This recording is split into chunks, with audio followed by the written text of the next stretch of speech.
What are all the things that the individual player does that contributes to the collective performance?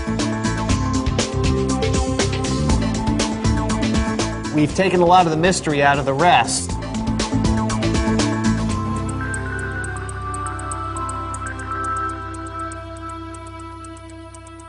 Well, John, thank you very much for your time. Thank you for having me. So John Hollinger is at the center of basketball analytics, and there's a lot of lessons for businesses. So first, tell us about your passion and how you got to basketball analytics in the first place. Sure. Well, I grew up a huge sports fan, not just basketball, but baseball, football, soccer, you know, basically anything.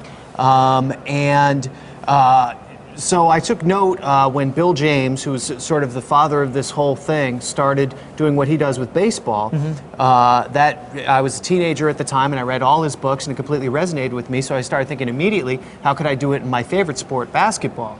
And over a period of time, I developed a rating called player efficiency rating to rate individual players, and then I developed ratings for teams at the offensive and defensive end.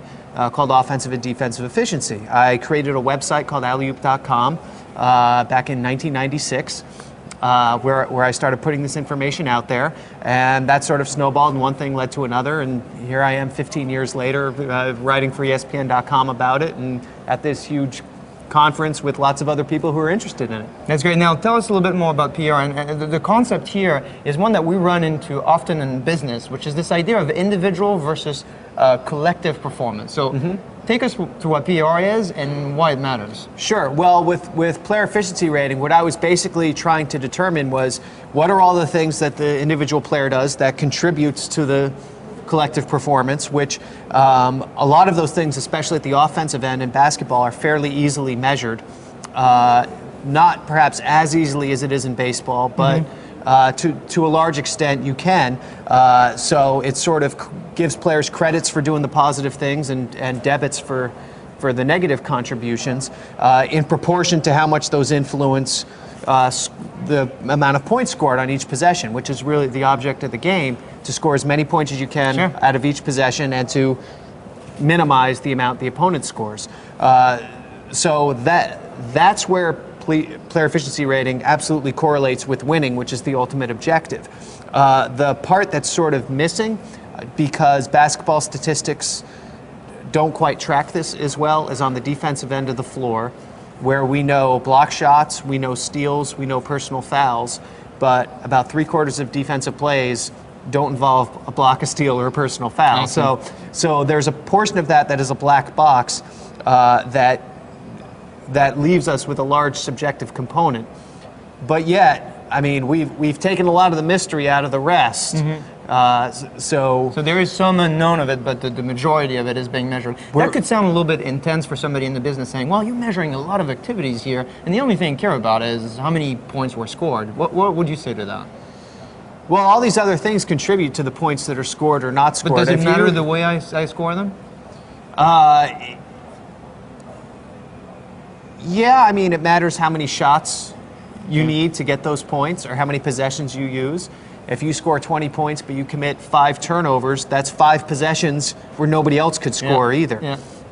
So that obviously subtracts from the whole. If you assist somebody else's points with your passing, I mean, that is obviously a contribution that should be measured and noted and accounted for to our best ability to do so. And similarly, if you score because of someone else's great pass, it's irresponsible of us to give you all the credit for that when your teammate had just as big a hand in it. So all those factors come into play. And I think this is a really important lesson for folks in the business, where sometimes you might isolate individual performance. And in basketball, you know, the concept of a hero or a great lone player is, you know, sometimes, you know, overhyped on the media. Here we're really talking about the impact of individual players and the end results and how it leads to the end results. So you know what it is to actually score better as a team.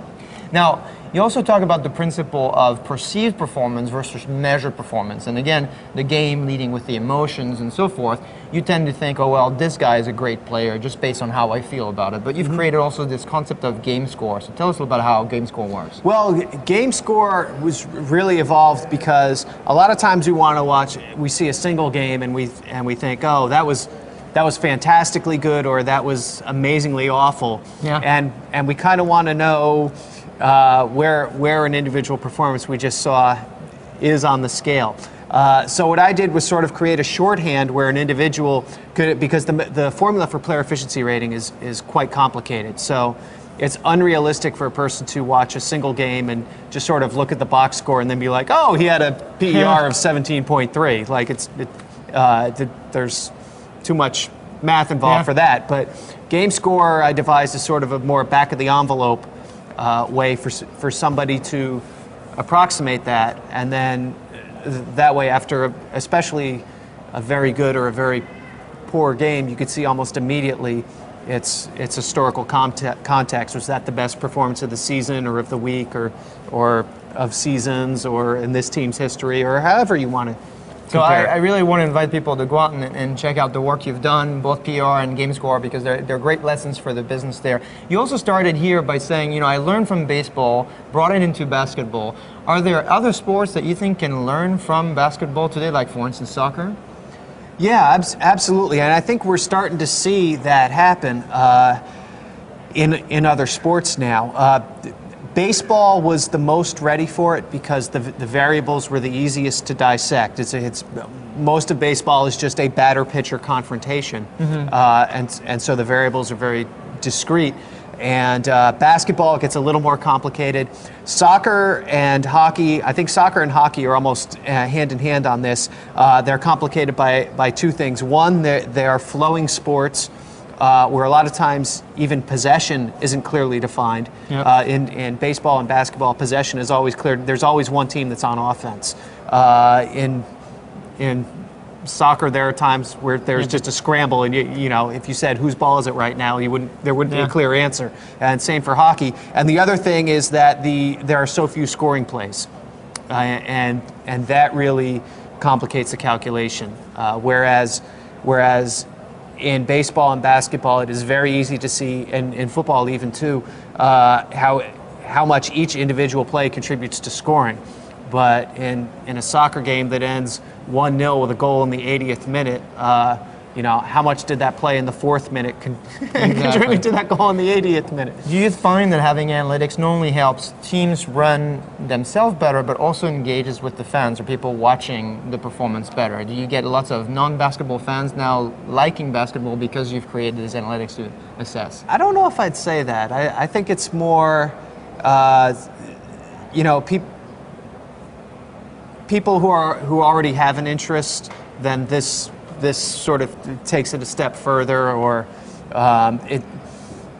it allows people to focus their interest in a different way, I would say. But I don't know if it's like a gateway drug for basketball fans. I wouldn't really say that. Well, John, thank you very much for your time. Where do people go if they want to find out more? Sure, ESPN.com/NBA, and you can find all of my statistics there, player efficiency rating, the team rankings for offensive efficiency and defensive efficiency, and all of my columns. Great. Until next time, I'm Bruno Aziza.